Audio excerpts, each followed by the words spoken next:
8वें अध्याय का महत्तम सुनिए सभी भक्तजन। भगवान शिव कहते हैं, देव अब 8वें अध्याय का महत्तम सुनो, उसके सुनने से तुम्हें बड़ी प्रशंसा होगी। लक्ष्मी जी की पूछने पर भगवान विष्णु ने उन्हें इस प्रकार 8वें अध्याय का महत्तम बतलाया था। दक्षिण में अमृतापुर नामक एक प्रसिद्ध नगर है।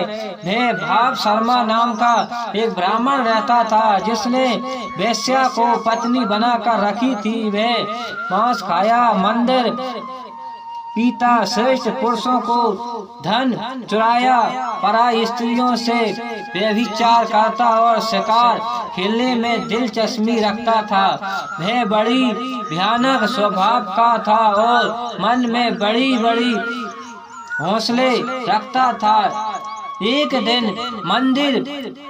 मंदरा पीने वालों का समाज जुटा था। उसमें भाव शर्मा भर पेट ताड़ी पी खूब गले तक उसे चढ़ाई अथवा आजीवों से अत्यंत पीड़ित होकर वह पाप आत्मा कल वंश मर गई और बहुत बड़ा ताड़ का वृक्ष हुआ। उसकी घनी जटा छाया यह अक्ष लेकर ब्रह्म रक्षक भावों को प्राप्त हुए। कोई पति पत्नी वहाँ रह करते थे। उनके पूर्वजनों की घटना इस प्रकार है। इस काशी बल नाम का ब्राह्मण था, जो वेदों के तत्वों को ज्ञाता, संपूर्ण शास्त्रों के अथवा विषय यज्ञ और सदाचारी था। उसकी स्त्री नाम कुमित था। वह बड़ी खट्टे बच्चों विचारकों की थी। वह ब्राह्मण वेदान होने पर भी अत्यंत लोभ वंश अपनी स्त्री के साथ प्रतिदिन भैंस, काल, पुरुष अथवा घोड़े आदि बड़े दोनों को ग्रहण किया करता था, परंतु दूसरे ब्राह्मणों को दान में मिला हुआ कोड़ी भी नहीं देता था। वो ही दोनों पति पत्नी काल वंश मृत्यु को प्राप्त होकर ब्रह्म रक्षण से हुए भूख और प्यास से पीड़ित हो इस पृथ्वी पर घूमते हुए उसी ताड़का वृक्ष के पास आए और उसके मूल भाव से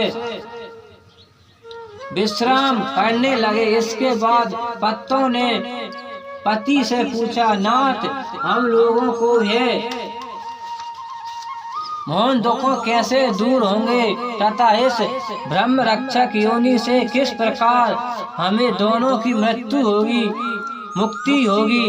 तब उस ब्रह्मा ने कहा, ब्रह्म वेद के उपदेश, अत्यंत तत्वों के विचार और कर्म विधि के ज्ञान बिना किस प्रकार संकटों से छुटकारा मिल सकता है। यह सुनकर पत्नी पूछी कि तत्वत प्रेम की कर्म पुरुष वही ब्रह्म है, आत्मा क्या है और कर्म कौन सा है। उसकी पत्नी के इतने कहते ही जो आश्चर्यजनक घटना घटी हुई उसको सुनो। उपरांत वाक्य गीता के 8वें अध्याय का आधा श्लोक था। उसके श्रवण से वह वृक्ष उस समय ताड़का रूपी को त्याग कर भव शर्मा नाम का ब्राह्मण हो गया। तत्काल ज्ञान होने से विशुद्ध चिंतित होकर वह पाप को चलने से मुक्त हो गया तथा उस आधे श्लोक के ही महत्तम से वो पति पत्नी भी मुक्त हो गईं। उनके मुख से सदैव यह 8वें अध्याय का आधा श्लोक निकल पड़ा था।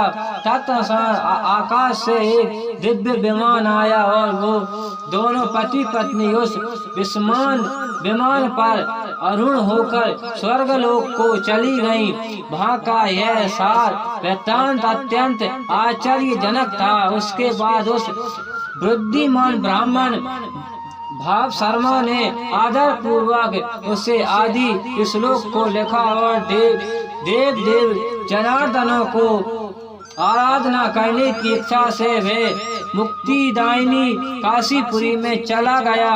वे उधर बुद्धि वाले ब्राह्मण ने भारी तपस्या आरंभ की। उसी समय क्षीर सागर की कन्या भागवती लक्ष्मी ने हाथ जोड़कर देवताओं को भी देवता जग उत्पन्न जनार्दन से पूछा, नाथ आप सहस्र नींद त्याग कर खड़े क्यों हो गए हो? श्री भगवान बोले, देवी काशीपुरी में भागीरथ के तट पर बुद्धिमान ब्राह्मण भव शर्मा मेरे भक्ति रस से परिपूर्ण होकर अत्यंत कठोर तपस्या कर रहा है। वे अपनी इंद्रियों को बस में करके गीता के 8वें अध्याय के आधे श्लोक का जाप करता है। मैं उसी को तपस्या से बहुत संतुष्ट हूँ। बहुत देर से उसकी तपस्या को अनुरूप फलों को विचार कर रहा हूँ। फिर ये इस समय भय फल देने में उत्कंठित हूँ। पार्वती ने पूछा, भगवान श्री हरि सदा प्रसन्न होने पर भी जिसके लिए चिंतन हो उठे हैं, उस भागवत मुद्द भव सुशर्मा ने कौन सा फल प्राप्त हुआ है? श्री महादेव जी बोले, हे देवी दिव्य श्रेष्ठ भाव सुशर्मा प्रसन्न हुआ। भगवान विष्णु के प्रसन्न को पाकर अत्यंत सुख मोक्ष को प्राप्त हुए तथा उसके अत्यंत वंश जो भी नरक योनि में पड़े थे उसी के यक्ष कर्मों से भागवत को प्राप्त हुए। पार्वती है 8वें अध्याय का महत्व थोड़ा मैं ही तुम्हें बताया है, इस पर सदैव विचार करते रहना चाहिए। श्रीमद् भागवत गीता के 8वें अध्याय का महत्व समाप्तम। बोलो श्री कृष्ण भगवान की जय। 8वें अध्याय की जय। श्रीमद् भागवत गीता जी की जय हो। सभी देवी देवतन की जय हो।